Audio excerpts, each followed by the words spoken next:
Hello, sixth graders. Welcome to sixth grade math, surface areas of pyramids lesson. Pause while you write the lesson title in your math notebook. Pause again while you write today's lesson objective in your math notebook. Today's objective is I can use nets to represent pyramids and find the surface area of pyramids by completing practice problems with 100% accuracy in multiple attempts. The standard we'll be working on today is solve real-world problems by finding surface area for three-dimensional figures using nets with fractional edges. We're going to start today by taking a look at the key idea. The net of a square pyramid. A square pyramid is a pyramid with a square base. So our picture here shows us a square pyramid, and then it's unfolded as if it were a box, and then it is flattened out. So you can see the bottom of it is square. That's how it gets its name. And then each side is an identical triangle. So when you go to figure out the surface area, you really only need to figure out the area of that triangle one time, and then you need to multiply it by the number of sides that you have, which in this case would be 4. Be sure you get the words and the picture into your notebook. We're going to take a look at example 1, finding the surface area of a square pyramid. So it says find the surface area of a square pyramid, and it looks like we cut off a couple letters here, so I'll add them back on. There we go.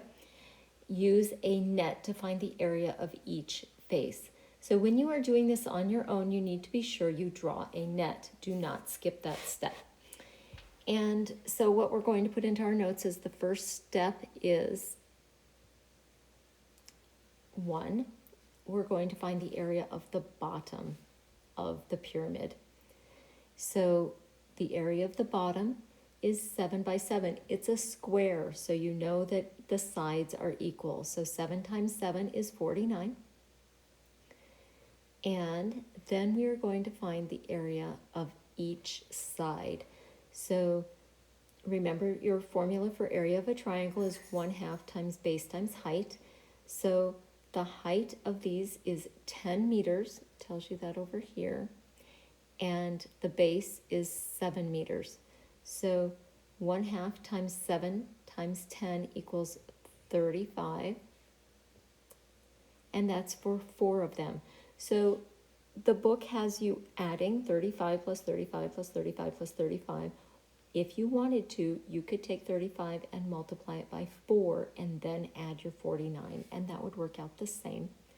So that's a kind of an alternate way of doing that. And so that is step 2, is finding the area of each side. And then step 3 is finding the sum of the areas of the faces. So when you do that, you come up with 189. So the surface area is 189 square meters. Here we have another key idea, the net of a triangular pyramid. So this is different from a square pyramid because its base is different. A triangular pyramid is a pyramid with a triangular base. And in order to make everything meet up correctly, you need to see this study tip off to the side. It says the base of each triangular pyramid in this section is an equilateral triangle. So what that means is that the sides of the base are all the same length.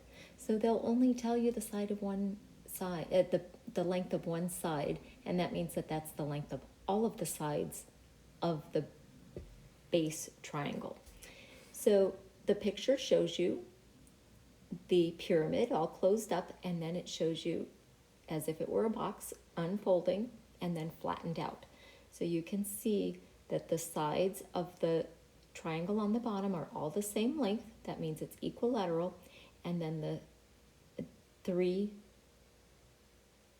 lateral faces are identical triangles. Example 2, we're going to find the surface area of a triangular pyramid, and it says use a net to find the area of each face. So again, don't skip the step of drawing a net. It's pretty important.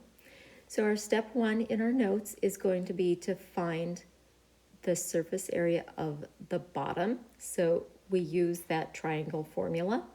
So 1/2 times 6, and then the height of this is 5.2. And that's shown in both of our diagrams here.